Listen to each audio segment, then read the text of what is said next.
For the millions of families gathered around their wireless sets, and for their loved ones still serving far from home, it was the message a battle-weary world had long prayed for. The war is over, declared my grandfather, King George VI, in his address to the nation and Commonwealth on VJ Day 80 years ago today. 4 short words after 6 long years of bloodshed, fear, and suffering. Seldom can a simple message have resonated with such a potent mix of relief, celebration, and sorrow for those who never lived to see the glow of freedom's new dawn.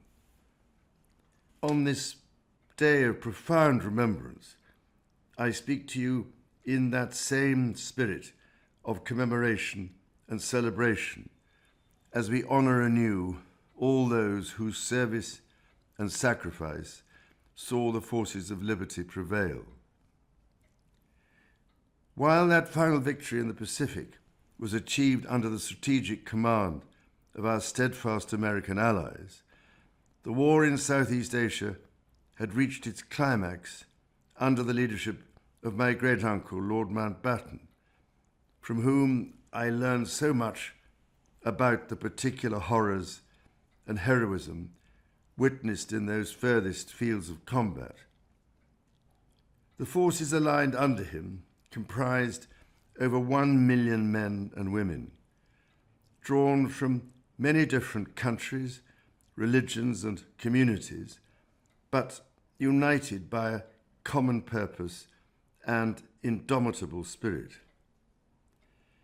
29 Victoria Crosses bear eloquent testimony to their valor, but I know full well of the toll it took on so many, measured not only in gravestones, but in the mental and physical scars of those who survived.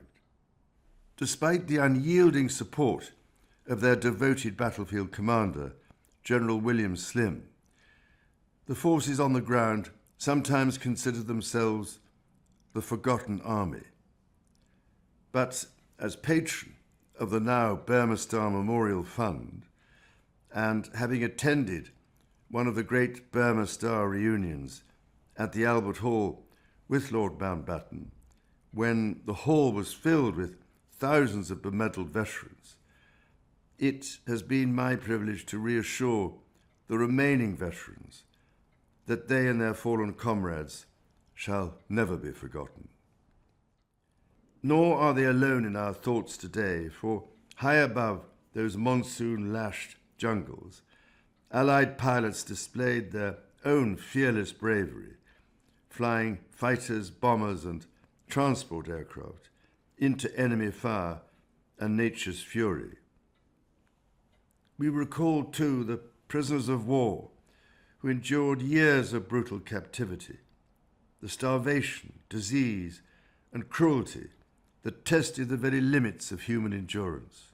Innocent civilian populations of occupied territories faced grievous hardships too.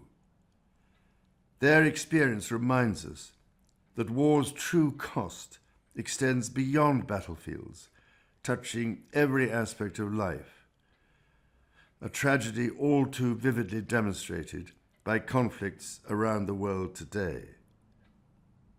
On this landmark anniversary, we should also pause to acknowledge that in the war's final act, an immense price was paid by the citizens of Hiroshima and Nagasaki, a price we pray no nation need ever pay again.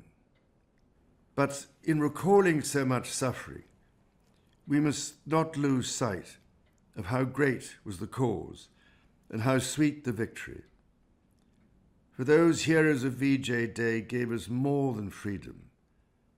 They left us the example of how it can and must be protected.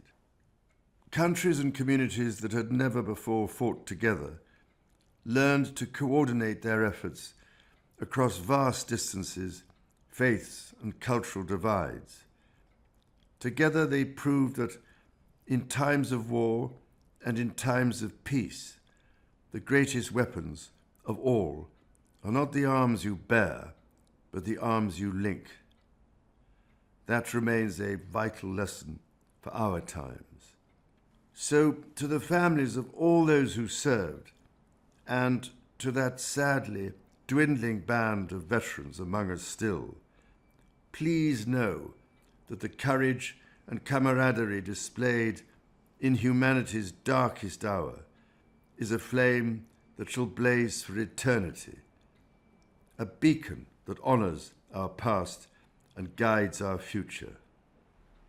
Let us therefore pledge to be vigilant guardians of the values they bequeathed to us, and let us, above all, remember the epitaph in the Commonwealth War Graves Cemetery on the battlefield of Kohima. When you go home, tell them of us and say, for your tomorrow we gave our today.